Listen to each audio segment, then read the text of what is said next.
প্রায় 2500 বছর আগে এক সামান্য পাহাড়ি নগরী থেকে শুরু হয় এমন এক অধ্যায় যা বদলে দিয়েছিল পৃথিবীর ইতিহাস। দুঃশাসনের বিরুদ্ধে ন্যায় প্রতিষ্ঠার শপথ নিয়ে উঠে দাঁড়িয়েছিলেন এক মহানায়ক, যার হাত ধরে গড়ে উঠেছিল পৃথিবীর প্রথম সুবিশাল সাম্রাজ্য, আকিমেনিড সাম্রাজ্য। কে ছিলেন এই রাজাদের রাজা? কিভাবে তিনি হয়ে উঠলেন ইতিহাসের প্রথম মানবাধিকার রক্ষক? চলুন জানি ইতিহাসের সেই মহানায়কের অবিশ্বাস্য যাত্রার গল্প। 1879 সাল। মেসোপটেমিয়া বা বর্তমান ইরাক থেকে অ্যাসিরীয় প্রত্নতত্ত্ববিদ ও কূটনীতিবিদ হরমুজদ রেশামের নেতৃত্বে উদ্ধার হলো পিপার মতো দেখতে ছোট্ট একটি বস্তু। কিন্তু আকৃতিতে ছোট হলেও এটি যে কোনো যেনতেন জিনিস নয় তার প্রমাণের গায়ের খোদাই করা 44 লাইনের লেখাগুলো। অবাক হচ্ছেন? সত্যি এত ছোট একটি সিলিন্ডার আকৃতির প্রত্নবস্তুতে 44 সারিতে খোদাই করা হয়েছে এমন গুরুত্বপূর্ণ কিছু দলিল, যা না জানলে হয়তো পৃথিবীর প্রাচীনতম সাম্রাজ্যের ও প্রাচীনতম মহান শাসকের সঠিক ইতিহাস সম্পর্কে আলোকিত হওয়া কখনোই সম্ভব হতো না। মাটির তৈরি এই সিলিন্ডারটির বয়স বর্তমানে 2550 বছর। হ্যাঁ, ঠিক 2550 বছর আগেই গড়ে উঠেছিল পৃথিবীর সর্বপ্রথম সুবিশাল আকিমেনিড সাম্রাজ্য। গড়ে উঠেছিল একজন মহান শাসকের হাত ধরে। এই মহান শাসক আর কেউ নন, রাজাদের রাজা সাইরাস দ্য গ্রেট। আর 1879 সালে উদ্ধারকৃত সেই ছোট্ট সিলিন্ডারটি বিখ্যাত সাইরাস সিলিন্ডার। খ্রিস্টপূর্ব 600 সাল। আনসানে তখন অভিজাত বংশীয় সাইরাসের শাসন চলছে। তারই ছেলে ক্যাম্বিসিসের স্ত্রী মিডিয়ার রাজকন্যা মান্দানা। ক্যাম্বিসেস ও মান্দানার জীবনে এলো এক নতুন অধ্যায় তাদের ছেলের জন্মের মাধ্যমে। নবজাতক শিশুর নাম রাখা হলো তার দাদার নামে, দ্বিতীয় সাইরাস। ছোট্ট পাহাড়ি নগরী আনসানের জীবন ছিল খুব সাদামাটা। সেখানে নৈতিকতা শিক্ষার গুরুত্ব ছিল সবচেয়ে বেশি। তাই ছেলেবেলা থেকেই আনসানের সবাই পেত ন্যায় নীতির হাতে কলমে শিক্ষা। এমনই একটি অহিংস পরিবেশে দ্রুত বেড়ে উঠতে থাকেন ছোট্ট সাইরাস। খ্রিস্টপূর্ব 559 সাল। বাবা ক্যাম্বিসেসের পর উত্তরাধিকার হিসাবে মনোনীত হন দ্বিতীয় সাইরাস। সাইরাস নামে পরিচিত হলেও তার নামের আসল উচ্চারণ ছিল কুরুশ। প্রাচীন ইরানের গোত্রীয় আইন ভেঙে তিনি গড়ে তোলেন আকিমেনিড সাম্রাজ্য। তার পূর্বপুরুষ আকিমেনিসের নাম অনুসারে সাম্রাজ্যের নামকরণ করেন সাইরাস।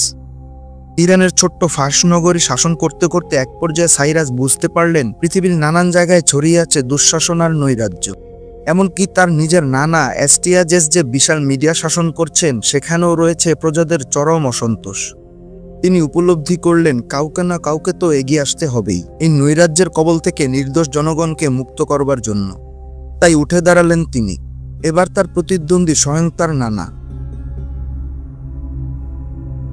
খ্রিস্টপূর্ব 553 সাল। অ্যাস্টিয়াজেসের বিরুদ্ধে অগ্রসর হন সাইরাস।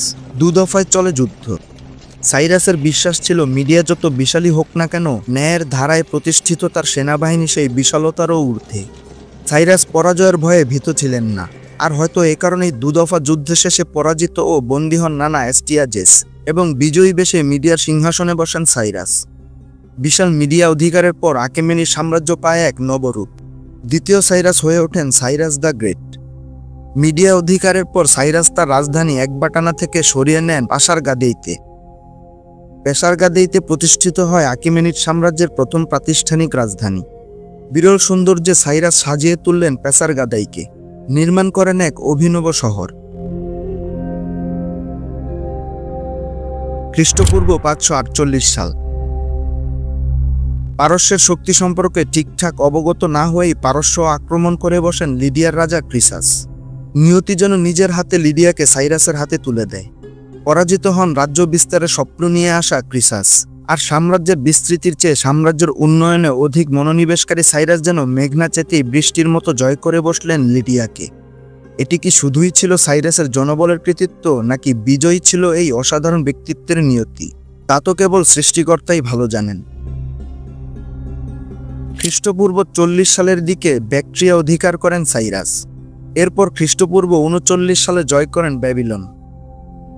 তখন ব্যাবিলনের রাজা নেবুনিদাসের দুঃশাসনের বেড়াজালে অতিষ্ঠ ছিল ব্যাবিলনের জনগণ। এই দুঃসহ জনগণের কাছে দেবদূতের মতো সাইরাসের আগমন ঘটল। তারা সানন্দে গ্রহণ করে নিল মুক্তিদাতা রাজাকে, আর প্রজাদের ঘৃণার কারণে নিরুপায় নেবুনিদাস পালিয়ে যাওয়ার ছাড়া আর কোনো পথ খুঁজে পেলেন না। ব্যাবিলন অধিকারের পর মহাপ্রাণ সাইরাস ইহুদিসহ সমস্ত বন্দীদের নিজেদের মাতৃভূমিতে ফিরে যাওয়ার সুযোগ দিলেন। ব্যাবিলনকে করা হলো শীতকালীন রাজধানী। ব্যাবিলন বিজয়ের পরই নির্মাণ করা হয় সাইরাস সিলিন্ডার। বিশেষজ্ঞদের দাবি অনুযায়ী এই সাইরাস সিলিন্ডারটি পৃথিবীর প্রথম মানবাধিকার সনদ।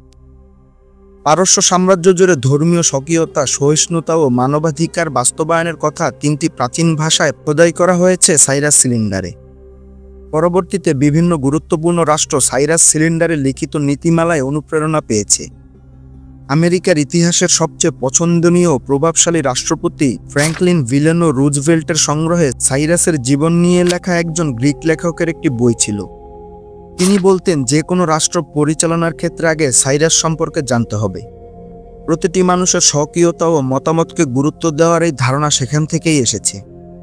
আর এই জন্যই সাইরাসকে আমরা সাইরাস দ্য গ্রেট বলে থাকি। সাইরাস সিলিন্ডারে খোদিত আছে সাইরাসের ব্যাবিলন জয়ের গুরুত্বপূর্ণ কাহিনী। এই সিলিন্ডারের লেখা তথ্য মতে ব্যাবিলনের দেবতা মারদুককে অস্বীকার করার জন্য নেবুনিদাসকে শাস্তি দেওয়ার উদ্দেশ্যে দেবতা মারদুকের নির্দেশেই সাইরাস ব্যাবিলনের পথে অগ্রসর হয়েছিলেন। আসলে পুরো ব্যাপারটাই ছিল ব্যাবিলনের জনগণের সান্নিধ্য লাভের পক্ষে সাইরাসের গ্রহণ করা একটি কৌশল মাত্র।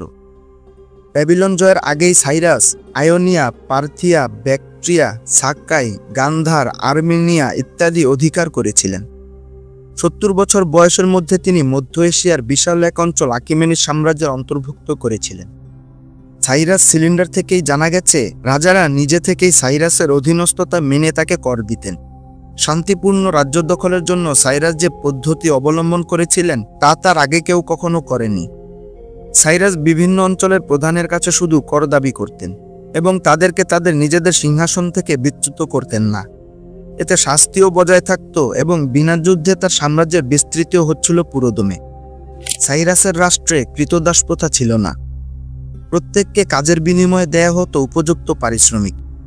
তিনি তার সাম্রাজ্যে প্রদেশভিত্তিক প্রশাসন বা সত্রপীয়ের ধারণা চালু করেছিলেন। প্রত্যেক প্রদেশ প্রধানকে বলা হতো সত্রপ। সত্রপরা রাজধানীতে কর পাঠাতেন এবং রাজধানী থেকে তারা নিজেদের প্রতিরক্ষার জন্য পেতেন সামরিক সহযোগিতা। আর সত্রপদের উপর বিনা হস্তক্ষেপে নজরদারির জন্য প্রত্যেক প্রদেশে নিয়োগ করা হতো একজন প্রতিনিধি। সাইরাস শুধু সত্রপদেরকে নিজ নিজ অঞ্চল শাসনে স্বকীয়তা ও স্বাধীনতাই দেননি, তিনি নিজেও তাদের সংস্কৃতিকে গ্রহণ করেছিলেন। গ্রিক পণ্ডিতদের মতে ভিনদেশী প্রথা নাকি সবচেয়ে বেশি গ্রহণ করেছিল পার্সিয়ানরা। হয়তো এর শুরুটাও হয়েছিল সাইরাসের হাত ধরেই। তবে এ সমস্ত কিছুই ছিল তার নিজের সাম্রাজ্যের স্বার্থে। অপরকে আপন করে নেয়ার মাধ্যমে তিনি প্রজাদের হৃদয়ে স্থায়ী হতে চেয়েছিলেন নিজের সাম্রাজ্যকে সর্বোচ্চ শক্তির আসনে বসাতে। সাইরাস তার রাষ্ট্রের সবাইকে নিজ নিজ ধর্ম পালনের স্বাধীনতা দিয়েছিলেন, কিন্তু তাৎপর্যপূর্ণ এমন কোনো উপাসনালয় বা দলিল ইরানে পাওয়া যায়নি যা সাইরাসের নিজস্ব ধর্ম সম্পর্কে আমাদের ধারণা দিতে পারে। তবে অধিকাংশের ধারণা সাইরাস ছিলেন জরাথ্রুস্টবাদে বিশ্বাসী। যদিও তখন জরাথ্রুস্টবাদ কতটা প্রতিষ্ঠিত ধর্ম ছিল তা নিয়ে দ্বিধা রয়েছে। তবে সাইরাস যে ধর্মেরই অনুসারী হোক, তার গুরুত্ব এতটাই বেশি ছিল যে খ্রিস্টানদের ধর্মগ্রন্থ বাইবেলেও তার কথা উল্লেখ করা হয়েছে। এমনকি মুসলমানদের একটি বড় অংশ তাকে কোরআনে উল্লেখিত জুলকারনাইন বলে বিশ্বাস করেন। প্রত্যেক যুগের প্রত্যেক শাসনকর্তাও সাইরাসকে বসিয়েছেন সর্বোচ্চ সম্মানের আসনে, গ্রহণ করেছেন তার প্রণীত রাষ্ট্র পরিচালনা নীতি। সাইরাসের রাজ্য শাসনের সবচেয়ে গুরুত্বপূর্ণ হাতিয়ার ছিল বাগান। বাগান নিঃসন্দেহে সৌন্দর্যের অতুলনীয় প্রতীক, তবে সাইরাসের জন্য এটি ছিল গুরুত্বপূর্ণ একটি রাষ্ট্রীয় নীতি। বাগান তৈরির মাধ্যমে তিনি প্রকাশ করতে চেয়েছিলেন তার সৃষ্টি করার ক্ষমতা, প্রমাণ করতে চেয়েছিলেন গড়ে তোলার পারদর্শিতা। তখন বাগানকে বলা হতো প্যারাডাইসিয়া, যেটি সেখান থেকেই মূলত প্যারাডাইস বা স্বর্গের ধারণা প্রতিষ্ঠিত হয়েছে।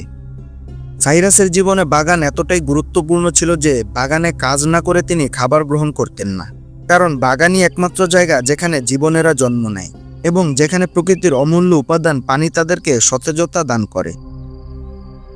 সাইরাস দ্য গ্রেট আকিমেনিড সাম্রাজ্যকে ভারতবর্ষ পর্যন্ত নিয়ে যাওয়ার আগেই খ্রিস্টপূর্ব 530 সালে মৃত্যুবরণ করেন।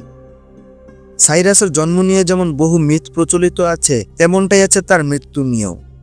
অনেকে বলেন যাযাবর জাতি সিথিয়ানদের সাথে যুদ্ধ করতে গিয়ে তিনি নিহত হন, আবার অনেকে বলেন বৃদ্ধ বয়সে তার স্বাভাবিক মৃত্যু হয়েছিল। তবে তার মৃত্যু যেভাবেই হোক, সাইরাস কিন্তু নিজের সমাধি নিজেই নির্মাণ করে গিয়েছিলেন পেশার গাদিতে। তার সমাধিতে স্পষ্টভাবে খোদাই করা আছে, আমি সাইরাস, একজন আকিমেনিড এবং এশিয়ার রাজা। বিশাল পার্সিয়ান সাম্রাজ্য ধ্বংস করা গ্রিক বীর আলেকজান্ডারও সাইরাসের সমাধিতে সম্মান প্রদর্শন করেছিলেন। বর্তমানে এই স্মৃতিস্তম্ভটি ইউনেস্কো স্বীকৃত একটি ওয়ার্ল্ড হেরিটেজ সাইট। পেশার গাদিতে একটি স্তম্ভের উপর চমৎকার একটি মুকুট পরিহিত এবং পেছনে প্রতীকী পাখি বিশিষ্ট একজন রাজার খোদাই করা ছবি পাওয়া যায়, যেটিকে অধিকাংশ বিশেষজ্ঞরাই সাইরাসের একমাত্র অবয়ব বলে মনে করেন। তার এই প্রতীকী অবয়বের অন্তর্নিহিত অর্থ এবং সাইরাস সিলিন্ডার থেকে পাওয়া তার আচরণগত যৌথতা থেকে এমনটাই মনে করা হয় যে তিনি আসলে শুধু পারস্যের সম্রাট হতে চাননি। পারস্যের আঙিনায় অবস্থান করে তিনি হতে চেয়েছিলেন সমগ্র পৃথিবীর সম্রাট। সমগ্র বিশ্ব নিয়ে স্বপ্ন যিনি দেখতে পারেন, নিঃসন্দেহে তার দূরদর্শিতার পরিমাপ করা দুরূহ ব্যাপার। সাইরাসের মৃত্যুর পর বিশাল আকিমেনিড সাম্রাজ্য 250 বছর পর্যন্ত শৌর্যবীর্যের সাথে রাজত্ব করেছিল। পরবর্তী আকিমেনিড সম্রাট ডেরিয়াস দ্য গ্রেট আকিমেনিড সাম্রাজ্যকে মিশর থেকে ভারতবর্ষ পর্যন্ত বিস্তৃত করেছিলেন। তার সময়ে সাম্রাজ্যের রাজধানী ছিল পার্সেপোলিসে, যেটি সূর্যের নিচে সবচেয়ে সমৃদ্ধ শহর বলে খ্যাত। পার্সেপোলিস ছিল পারস্য সভ্যতার প্রাণ। যে সুবিশাল শতস্তম্ভের প্রাসাদ ডেরিয়াস পার্সেপোলিসে গড়ে তুলেছিলেন, তার সমতুল্য কোনো স্থাপনা আর একটিও হয়নি। আর তাই পৃথিবীর সবচেয়ে বড় সাম্রাজ্যের সবচেয়ে সমৃদ্ধশালী নগরী পার্সেপোলিসও পেয়েছে ওয়ার্ল্ড হেরিটেজ সাইটের মর্যাদা। সাইরাসের গড়ে তোলা সুবিশাল এই আকিমেনিড সাম্রাজ্যের পতন হয় গ্রিকদের হাতে। আর গ্রিক ইতিহাসে পারস্য জাতিকে আমরা চিনেছি বর্বর ও অসভ্য জাতি হিসেবে। কিন্তু পরবর্তীতে উদ্ধার হওয়া পাষার গেদেই এবং পার্সেপোলিসের দলিলগুলো কি সেই বিষয়ের সত্যতা তুলে ধরে? অবশ্যই না। আকিমেনিড সাম্রাজ্যের প্রকৃত ইতিহাস বলে সম্পূর্ণ ভিন্ন কাহিনী। একজন মহান শাসকের সাথে তাল মিলিয়ে একটি সুসভ্য ও বিনীত রাষ্ট্র গড়ে তোলার কাহিনী। সেই মহান শাসক যিনি সাধারণ একটি জনপদকে অল্প সময়ের ব্যবধানে পৃথিবীর সবচেয়ে বড় সাম্রাজ্যের রূপ দিতে সক্ষম হয়েছিলেন। সাইরাস দ্য গ্রেটের জীবন কেবলমাত্র একটি সাম্রাজ্য বিস্তারের গল্প নয়, এটি মানবতার, ন্যায় বিচারের এবং দূরদর্শিতার প্রতীক। ইতিহাসের প্রথম মানবাধিকার রক্ষক হিসেবে তার নাম আজও উচ্চারিত হয়। তিনি দেখিয়ে দিয়েছিলেন শাসনের প্রকৃত শক্তি অস্ত্রের দাপটে নয়, মানুষের হৃদয় জয় করার ক্ষমতায় নিহিত।